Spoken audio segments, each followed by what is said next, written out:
Hello, ಬರ್ತಾ ಇದ್ದೀನಿ.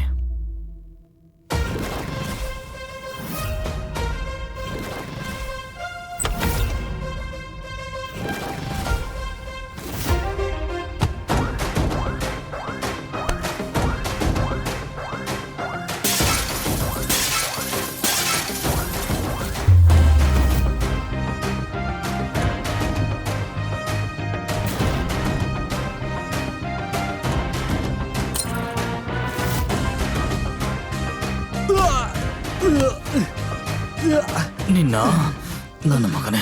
Well done ದಯಾ. Sir, ಕರ್ಕೊಂಡೋಗಿ ಇವನ್ನ. ತುಂಬಾ ಒಳ್ಳೆ ಕೆಲಸ ಮಾಡಿದೆ ನೀನು. ಇಲ್ಲ ಸರ್, ನಾನೊಬ್ನೇ ಅಲ್ಲ, ಇದು ನಮ್ಮ ಟೀಮ್ ವರ್ಕ್.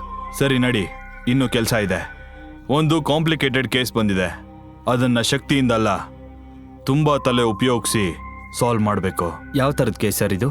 ನನಗೆ ಕಾಲೇಜ್ ಟೈಮಲ್ಲಿ ಒಬ್ಳು ಒಳ್ಳೆ ಫ್ರೆಂಡ್ ಇದ್ಲು. ಇವಳು ಅವಳ ಮೊಮ್ಮಗಳು ಐರಾ. ಪಾಪ ಈ ಹುಡುಗಿ ದೊಡ್ಡ ಸಮಸ್ಯೆಯಲ್ಲಿ ಸಿಗಾಕೊಂಡಿದ್ದಾಳೆ. ಅವ್ರ ಮನೆಯವರು ಸಹ ಇವಳು ವಿರುದ್ಧ ತಿರುಗಿ ಬಿದ್ದಿದ್ದಾರೆ. ಒಬ್ಬ ಹುಡುಗಿ ಇಷ್ಟು ಸಮಸ್ಯೆಗಳ? ಆದ್ರೆ ಯಾಕೆ ಸರ್? ಹೇಳ್ತೀನಿ ದಯಾ. ದಯಾ, ಐರಾ ತಾಯಿ ಒಂದು ಚಿಕ್ಕ ಫಾರ್ಮಾಸ್ಯೂಟಿಕಲ್ ಕಂಪನಿಗೆ ಓನರ್ ಆಗಿದ್ಲು. ಈಗ ಆ ಕಂಪನಿಗೆ ಏನಾಗಿದೆ ಅಂತಾನೆ ಗೊತ್ತಿಲ್ಲ. ಆದ್ರೆ ಎಲ್ಲ ಶ್ರೀಮಂತರು, ರಾಜಕಾರಣಿಗಳು, ಅಂಡರ್ ವರ್ಲ್ಡ್ ಕೂಡ ಅದ್ರ ಮೇಲೆ ಕಣ್ಣಿಟ್ಟಿದೆ. ಅದನ್ನೆಲ್ಲ ಬಿಡು, ಐರಾ ಸ್ವಂತ ತಂದೆ ಆ ಕಂಪನಿ ಕಬಳಿಸೋಕೆ ಪ್ರಯತ್ನ ಮಾಡ್ತಾ ಇದ್ದಾನೆ. ಸರ್, ಹಾಗಾದ್ರೆ ನಾವು ತಕ್ಷಣ ಕ್ರಮ ಕೈಗೊಳ್ಬೇಕು. ಕ್ರಮ ತೆಗೆದುಕೊಳ್ಳೋಣ ದಯಾ, ಆದ್ರೆ ವಿಧಾನ ಬದಲಿಸ್ಬೇಕು. ಎಲ್ಲದಕ್ಕಿಂತ ಮೊದಲು ನಾವು ಐರಾ ಕತೆ ತಿಳ್ಕೋಬೇಕು. ಸರ್, ಐರಾ ಕತೆ ಎಲ್ಲಿಂದ ಶುರು ಆಗುತ್ತೆ? ಅಂದ್ರೆ ಈ ಕತೆ ಮೊದಲು ಸುಳಿವು ಎಲ್ಲಿ ಸಿಗುತ್ತೆ? ಮನಾಲಿ.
ಅಮ್ಮ, ಎದ್ದೇಳು.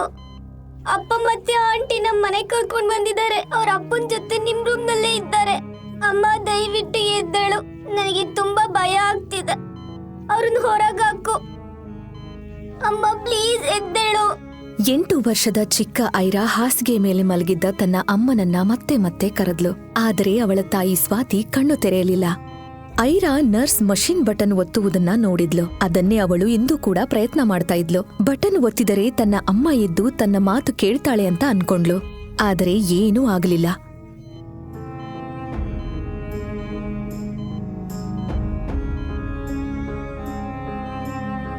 ಆಗಲೇ ಐರಾ ಅಜ್ಜಿ ರೂಮಿಗ್ ಬಂದ್ರು. ಐರಾ ಅಳುತ್ತಿರುವುದನ್ನ ನೋಡಿ ಅವಳನ್ನ ಹತ್ತಿರಕ್ಕೆ ಕರ್ಕೊಂಡ್ರು. ಅಳ್ಬೇಡ ನನ್ ಮಗು, ಅಳ್ಬೇಡ. ಇಲ್ಬಾ. ನನ್ ಮಗು ಯಾಕೆ ಅಳ್ತಿದೆ? ಅಳ್ಬೇಡ. ಬಾ, ನಾವ್ ಇನ್ನೊಂದ್ ರೂಮ್ಗೆ ಹೋಗೋಣ. ಅಜ್ಜಿ ನಿನ್ಗೆ ಒಳ್ಳೆ ಕತೆ ಹೇಳ್ತಾಳೆ. ಹೋಗೋಣ. ಅಳ್ಬೇಡ ಮಗು, ಅಳ್ಬೇಡ ಮಗು. ಮುಂದೆ ಏನಾಗುತ್ತದೆ ಎಂದು ತಿಳಿದುಕೊಳ್ಳಲು ಈಗಲೇ ಪಾಕೆಟ್ ಎಫ್ಎಂ ಅಪ್ಲಿಕೇಶನ್ ಡೌನ್ಲೋಡ್ ಮಾಡಿ ಹಾಗೂ ಐರಾಳ ಸಂಪೂರ್ಣ ಕಥೆ ಕೇಳಿ. ಡೌನ್ಲೋಡ್ ಮಾಡಲು ಡಿಸ್ಕ್ರಿಪ್ಷನ್ನಲ್ಲಿ ಲಿಂಕ್ ನೀಡಲಾಗಿದೆ.